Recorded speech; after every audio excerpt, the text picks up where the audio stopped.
নমস্কার, খুকুস কিচেনে আপনাদেরকে স্বাগত। আজকে চিলি সস করব, আপনাদেরকে সেটা শেয়ার করে দেখাচ্ছি। তার জন্য আমি নিয়েছি এখানে 250 গ্রামের মতন লঙ্কা, কাঁচা লঙ্কা, বোঁটগুলো ছাড়িয়ে ধুয়ে পরিষ্কার করে রেখেছি। 500 আলু কেটে রেখেছি, 5 গ্রাম জিরে, 5 গ্রাম মৌরি আর আদা 25 গ্রাম। আমি ডেসক্রিপশনে আবার লিখে দেবো, আপনারা পরে দরকার হলে লিখে নেবেন। আমি এটা কুকারে দিচ্ছি সিদ্ধ করতে। আলুগুলো সব দিয়ে দিচ্ছি। আদা 25 গ্রাম ছিল, জিরে 5 গ্রাম, মৌরি 5 গ্রাম। এটা আমি এবার সিদ্ধ করতে দিয়ে দিচ্ছি।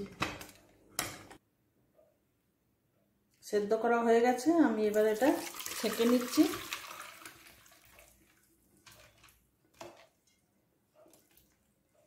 ঠান্ডা হলে মিক্সিতে চালিয়ে নেব।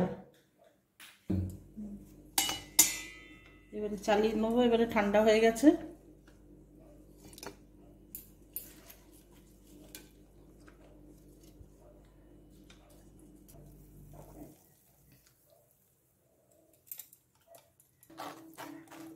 বন্ধুরা, আমি আবার এটা ভালো করে ছেঁকে নিচ্ছি মিক্সিতে চালানোর পরে।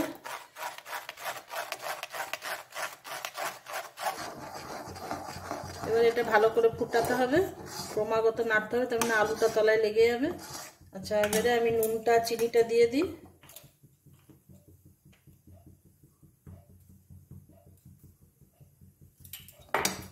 আচ্ছা, চিনি এখানে 50 গ্রাম চিনি দিয়েছি।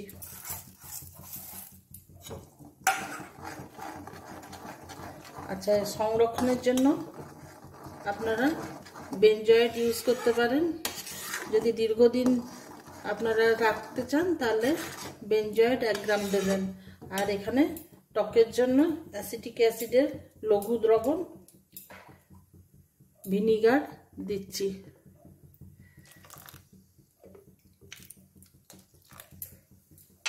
হয়ে গেল চিলি সস। এটা ভালো করে ঘন হয়ে যাবে। আপনাদের কেমন লাগলো এইভাবে করবেন। ঘরে চিলি সস করা থাকলে সিঙ্গারা খাওয়ার খুব সুবিধে, স্ন্যাক্স জাতীয় খাবার খাওয়ার খুব সুবিধে। লাইক কমেন্ট করে আমাকে জানাবেন কেমন লাগলো চিলি সস। ধন্যবাদ।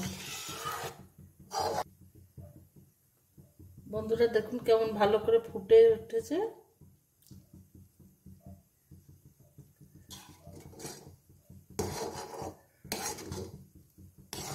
ঠান্ডা হয়ে গেলে বোতলজাত করব।